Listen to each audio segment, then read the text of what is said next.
नमस्कार दोस्तों, आज हम फिर से तुम्हारे लिए एक ऑडियो बुक समरी लेकर आए हैं। समरी। अमीर बनना है तो इन 5 नियमों का पालन करना होगा। Rich dad poor dad book summary. परिचय। नंबर 1, हम सभी को वित्तीय शिक्षा की आवश्यकता है। नंबर 2, अमीर पिता और गरीब पिता के बीच अंतर। नंबर हैप्पी स्माइली, स्वयं को बदले। नंबर 4, पैसे बचाने के लिए लेखांकन का उपयोग करें। नंबर 5, अमीर पैसे का आविष्कार करते हैं। आज हम पुस्तक के माध्यम से वित्त से संबंधित विषयों के बारे में जानेंगे। निम्नलिखित में से क्या आपके स्कूल, विश्वविद्यालय या घर में नहीं पढ़ाया जाता है? यह पुस्तक अमीर बनने के व्यावहारिक तरीके प्रदान करती है और उनका पालन करके आप मैट्रिक्स के जाल से बच सकते हैं। मासू। लेखक समझाता है कि काम के अलावा कुछ न करते हुए अपना जीवन व्यतीत करना चूहे की दौड़ के समान है, और यदि आप इस प्रतिस्पर्धा में बने रहे तो आप अमीर नहीं बन पाएंगे। अब क्या आपने सोचा है कि आप इस चूहे की दौड़ से कैसे बाहर निकल सकते हैं? इस किताब में रॉबर्ट बताते हैं कि अमीर लोग टैक्स से कैसे बचते हैं। ऋण और संपत्ति में क्या अंतर है? आप संपत्ति कैसे बनाते हैं और आप ऐसा कितने तरीकों से कर सकते हैं? और अंततः किसी व्यवसाय कंपनी को चलाने के लिए किन 3 सॉफ्ट स्किल्स की आवश्यकता होती है? जानिए यह क्या है। इनकी मदद से आप पैसा कमा सकते हैं और अमीर इंसान बन सकते हैं। तो आइए इस अवलोकन पर ध्यान केंद्रित करें और पढ़ना शुरू करें। दोस्तों, कमेंट में आप बताएं हमारे भारत देश में कितने % गरीब लोग हैं, कितने प्रतिशत अमीर लोग हैं। नंबर 1, हम सभी को वित्तीय शिक्षा की आवश्यकता है। रॉबर्ट कियोसाकी अपनी उत्कृष्ट पुस्तक रिच डैड पुअर डैड में लिखते हैं, आज दुनिया में अधिकांश लोग अमीर बनना चाहते हैं और इस दुनिया में अमीर बनने के कई तरीके हैं। एक अवैध और दूसरा वैध। कुछ लोग चोरी करके पैसा कमाना चाहते हैं तो कुछ लोग हलाल काम करके। दिलचस्प बात यह है कि पैसे चुराने के लिए आपको सबूत की जरूरत नहीं है, लेकिन इसका मतलब यह नहीं है कि हम में से किसी को भी वह रास्ता अपनाना चाहिए, नहीं तो जेल जाना पड़ेगा। हालांकि अपनी मेहनत की कमाई कमाने के लिए आपको पहले स्कूल जाना होगा, फिर विश्वविद्यालय जाना होगा और फिर एक बड़ी कंपनी में काम करना होगा। लेकिन सबसे बड़ी समस्या यह है कि स्कूल और विश्वविद्यालय जहां लोग अपना समय काम के लिए तैयार करने में बिताते हैं, यानी उन्हें पैसे कमाने के तरीके सिखाते हैं, लेकिन हम इस पैसे को कैसे बचा सकते हैं? मैं उनमें कैसे निवेश कर सकता हूं? उनका तरीका क्या है? उनकी मदद से आप और मैं कैसे अमीर बन सकते हैं? वे तुम्हें स्कूल या कॉलेज में यह नहीं सिखाते। आज लोग पैसा कमाने के लिए शायद थोड़ी सी रकम चुकाकर हुनर हासिल कर लेते हैं, लेकिन दुर्भाग्य से वे यह नहीं सोचते कि अपने कमाए हुए पैसे का प्रबंधन कैसे करें। तो फिर आप इस पैसे से पैसा कैसे कमा सकते हैं? जबकि अमीर लोग अपने परिवार के सदस्यों से वित्तीय शिक्षा प्राप्त करते हैं, सवाल उठता है, हम यह सब कहां से सीखते हैं? रॉबर्ट का कहना है कि रिच डैड पुअर डैड इसी कारण से लिखा गया था। बस पढ़ने की आदत बना लो। नंबर 2, अमीर पिता और गरीब पिता के बीच अंतर। रॉबर्ट आपसे एक प्रश्न पूछता है, क्या आपने यह सोचने की कोशिश की है कि एक जैसे दिखने वाले लोगों में कितने परिवर्तन होते हैं?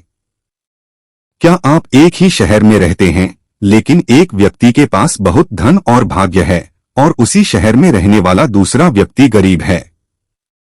क्या उसकी जीवन शैली में सुधार होगा और उसके परिवार की समस्याएं हल हो जाएंगी? क्या आपने कभी इस सवाल का जवाब ढूंढने की कोशिश की है? इस प्रकार लेखक रॉबर्ट लिखते हैं कि व्यक्ति की सोच ही उन्हें एक दूसरे से अलग करती है, क्योंकि किसी काम को करने से पहले उसके दिमाग में इस काम का विचार आता है और फिर व्यक्ति अपने विचारों में निर्णय लेता है कि उसे यह करना है या नहीं। अंत तक पहुंचें। यह ऐसा था मानो मेरे 2 पिता हों, एक गरीब दूसरा अमीर। एक दिन बाजार में घूमते समय मेरी नजर एक खिलौने पर पड़ी जिसकी कीमत अधिक हो सकती थी।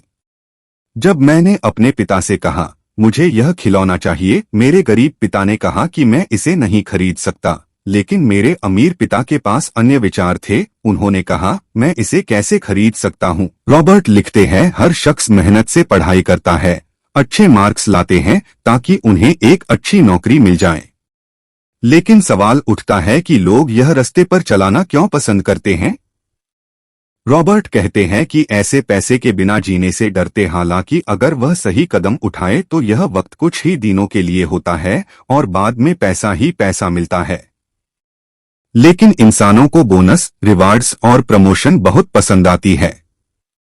वैसे होनी भी चाहिए, लेकिन जब वह लोग इन सब चीजों कम समय में पाना चाहते हैं तो फिर ऐसे लोग 9-5 की रेट रेस में फंस जाते हैं, क्योंकि वह अपनी डिजायर्स को पूरा करने के लिए है और बड़ी अपॉर्चुनिटी को मिस कर बैठते हैं। रॉबर्ट लिखते हैं, पेचेक्स को भूल जाओ और कुछ इनोवेटिव सोचना शुरू कर दीजिए, क्योंकि गरीब लोग पैसे के लिए काम करते रहते हैं, लेकिन अमीर लोगों का पैसा उनके के लिए काम करता है। इस रेट रेस से बाहर निकलकर एसेट बनाने का प्लान बनाइए, क्योंकि एसेट आपको अमीर बनाने में तेजी के साथ मदद करेगी। अगर आप एसेट और लायबिलिटीज में फर्क समझ गए तो एक कॉलेज पास आउट होने वाले एमबीए से आगे निकल जाएंगे, क्योंकि उनको खुद इस बात की समझ नहीं होती है, तभी उनकी जिंदगी 9-5 वाली नौकरी में गुजर जाती है। एसेट कोई ऐसी चीज जो आपके जेब में पैसे डालती है, उन्हें एसेट कहा जाता है। लायबिलिटी कोई ऐसी चीज जो आपके जेब पैसे खर्च करवाती है, उन्हें लायबिलिटी कहा जाता है। अब पीवीएफ इसका क्या मतलब है, इसके लिए आप इस किताब की समरी को पढ़े, the automatic millionaire. Real estate P, इसमें आप जमीन को सस्ते दाम में खरीदते हैं और कीमत बढ़ने के बाद बेच देते हैं। घर लिया और उसे किराए पर लगा दिया। रोड किनारे मार्केट बनाए और अपनी जमीन को पेट्रोल पंप को लीज पर दे दिया। Royalty from intellectual property, novels, books, E book, Instagram page, music, template, design, art, painting को अगर आप किसी को देते हैं तो उसके कमाई का कुछ आपको मिलता है। जैसे बैकग्राउंड म्यूजिक के लिए रिकरिंग पैसे देने पड़ते हैं। बॉन्ड्स, यह ऑप्शन बैंक और पेमेंट एप्लीकेशन से भी मिल जाती है, जैसे गोल्ड, सिल्वर और प्लैटिनम। इनको आपको डिजिटली भी खरीद सकते हैं। एक एग्जाम्पल, मान लीजिए कि आपने अपने जेब से 1.5 लाख रु का आईफोन 14 प्रो मैक्स खरीद लिया, तो क्या 5 साल बाद आप उसे सेम प्राइस पर सेल कर सकते हैं?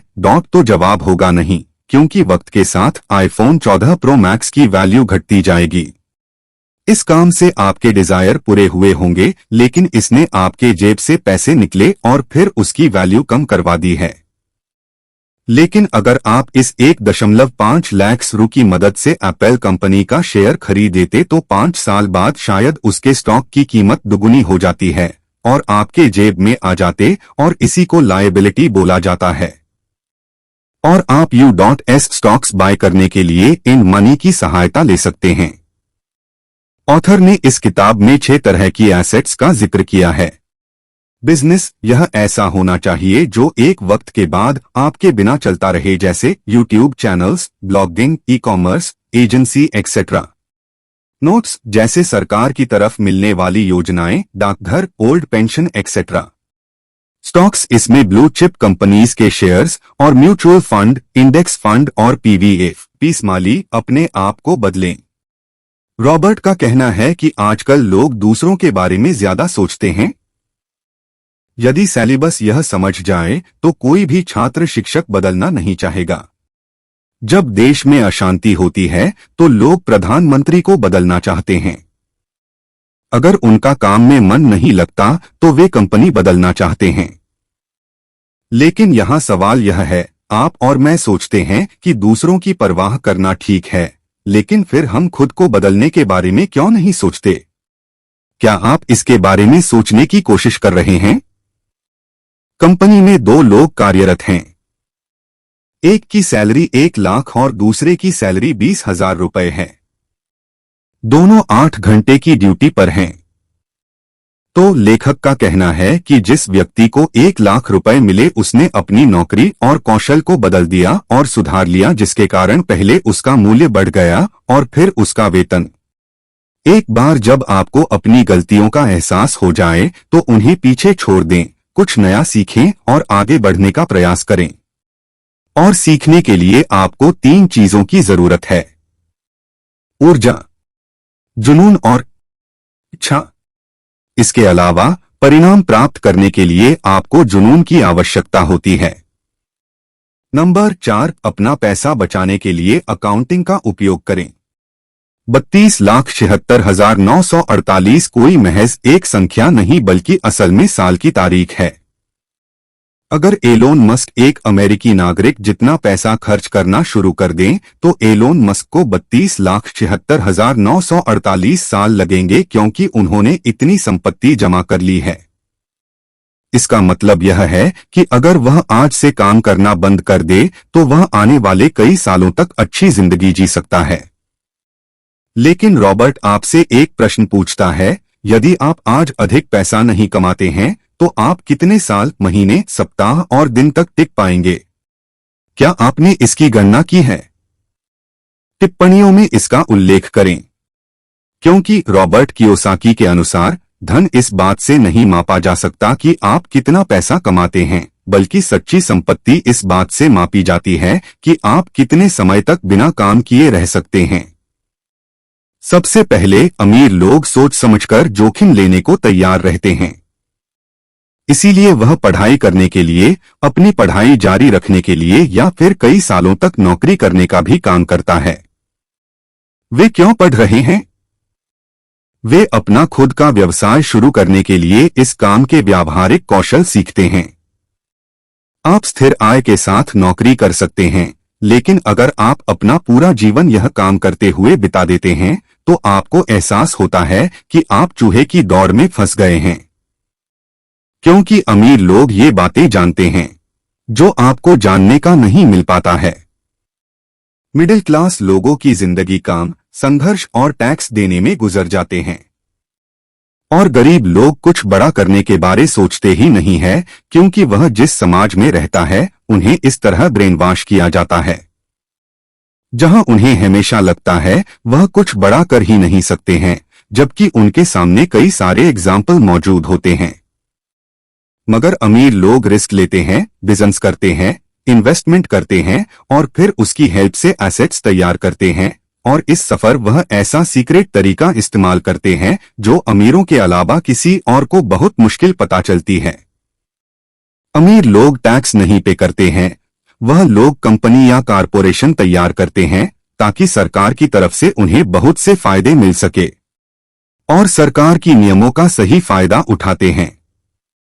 जैसे मान लीजिए अगर किसी अमीर इंसान को एक महंगी गाड़ी खरीदनी है तो वह इंसान उस गाड़ी को अपने नाम से नहीं खरीदेगा बल्कि कंपनी या कारपोरेशन के नाम पर खरीदेगा, जिसके वजह से उन्हें इसका टैक्स देना नहीं पड़ेगा। कहीं विदेश जाने का मन करे तो बिजनेस ट्रिप का नाम लेकर घूम भी लेते हैं और अपना काम भी पूरा हो जाता है, और बाकी लोग अपने शहर से निकलने के बारे 50 बार सोचते हैं। वैसे आपको लोन की कहानी खूब पता होगी। पहली कंपनी सरकार से भर भर के लोन लेती है, जब लोन चुकाने की बारी है तो कुछ चुकाते हैं होंगी, लेकिन बहुत सी कंपनी खुद को बैंकक्रप्ट घोषित करके गवर्नमेंट के उस कानून का फायदा उठाते हैं जहां बैंकक्रप्ट होने वाली कंपनी का लोन माफ ला दिया जाता है, और कंपनी की गलती नहीं मानी जाती है। इसी तरह बहुत से तरीके होते हैं। नंबर 5, अमीर पैसे का आविष्कार करते हैं। रॉबर्ट कियोसाकी ने अपनी किताब में लिखा है कि एक दिन एक अमीर आदमी शहर से गुजरा, जहां उनकी नजर पुरानी बिल्डिंग पर पड़ी। जब उस आदमी से पूछताछ की गई तो पता चला कि मालिक इमारत बेचना चाहता था, लेकिन पुरानी होने के कारण वह नहीं बिकी। लेकिन इस आदमी के सोचने का तरीका नया था। उसने मालिक के साथ एक सौदा किया और सस्ते दाम पर इमारत खरीद ली, और यह जानना महत्वपूर्ण है कि उसने आगे क्या किया। इस आदमी ने घर को पेंट किया, इंटीरियर में सुधार किया और इसे साफ करने का वादा किया, जिसका मतलब है कि उसने इसे पूरी तरह से पुनर्निर्मित किया, और उसने इमारत को अधिक लाभदायक खरीदार को लगभग 5 गुना कीमत पर बेच दिया और अच्छा लाभ कमाया। इस प्रकार व्यवसायी लोग अपने विचारों पर काम करते हैं और कर्मचारी कंपनी के विचारों पर काम करते हैं। इससे कंपनी के मालिक मालामाल हो जाते हैं। लेकिन कर्मचारियों के साथ ऐसा नहीं होता। हो सकता है कि कुछ लोग सुंदर पिचाई का नाम लेते हों, लेकिन मानते हैं कि सुंदर पिचाई अपने काम से सालाना 300 करोड़ रुपए कमाते हैं, लेकिन अगर वह कोई बिजनेस शुरू करें तो वह सालाना 3000 करोड़ रुपए भी कमा सकते हैं। लेकिन हर किसी की मानसिकता एक जैसी नहीं होती और कुछ लोग अपनी मानसिकता बदलना नहीं चाहते। इससे उसका जीवन नहीं बदलता और गरीब रहकर वह एक पिता के रूप में रॉबर्ट पर कर्ज छोड़ जाता है। लेकिन आप ऐसा करना नहीं चाहेंगे, तभी तो आप इस समरी को सुन रहे हैं, यानी आपको अमीर बनना है। रॉबर्ट बताते हैं कि मेरे गरीब और अमीर पिता दोनों मेहनती थे, लेकिन मेहनत कहाँ करनी है यह भी समझना और जानना बेहद जरूरी है, क्योंकि यही आपके गरीब और अमीर होने का वजूद तय करती है। मेरे जो गरीब पिता थे उन्होंने सारी जिंदगी पैसे के लिए काम किया। जिस तरह का काम वह करते उन्हें उस हिसाब से पैसे मिलते रहे, लेकिन अमीर पिता की बात अलग थी, वह हमेशा सीखने के लिए काम करते थे। अमीर लोगों की सबसे बड़ी आदतों में एक आदत सीखते रहने की है। सवाल यह है कि सीखने से क्या फायदे होते हैं? सीखने से आपको अलग अलग तरह की चीजों की जानकारी मिलती है, फिर आप उन्हें एक्सप्लोर कर सकते हैं, जिसके बाद आपके दिमाग में बेहतरीन आइडिया पैदा होगी और आखिर में आप उसमें एक आइडिया को चुनकर काम शुरू कर सकते हैं। उसमें अगर फेल हो जाए तो गलतियों से सीखना शुरू कर दे। अगर आपके पास इतने पैसे नहीं हैं, तो आप नौकरी से शुरुआत कर सकते हैं। कुछ महीने काम करे, फिर उसके पोटेंशियल को समझे, फिर फैसला करे कि क्या इस बिजनेस में चला सकता हूं या फिर इसके साथ कोई नया आइडिया जोड़ सकता हूं। वैसे ऑथर बताते हैं कि कंपनी बटा बिजनेस चलाने के लिए 3 सॉफ्ट स्किल्स जरूरत पड़ती है। दोस्तों, अगर यहां तक आपने समरी सुनी है तो उसका मतलब है आपने पूरी समरी का अध्ययन किया है। तो दोस्तों, इस समरी का अगला भाग सुनने के लिए हमारे चैनल को लाइक और सब्सक्राइब करें।